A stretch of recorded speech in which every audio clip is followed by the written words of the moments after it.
ఏమైనా తన పిల్లల్ని ఎలా చంపుతుంది? అది కూడా ఒకటి కాదు, రెండు కాదు, 7 మందిని. అసలు మహాభారతం స్టార్ట్ అయ్యిందే ఇక్కడ.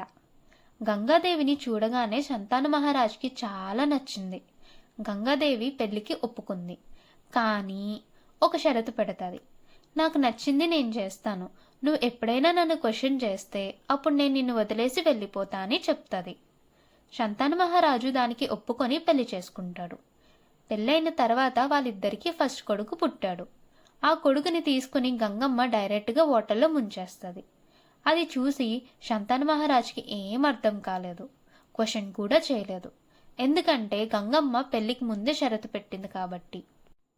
అలానే ఇంకో 6 పుట్టిన తర్వాత కూడా సేమ్ అలానే చేస్తుంది. 8వ సారి కూడా అలానే చేయడానికి వెళ్తుంటే శంతను మహారాజు ఆపి ఎందుకు అలా చేస్తున్నా అని రీజన్ అడిగాడు.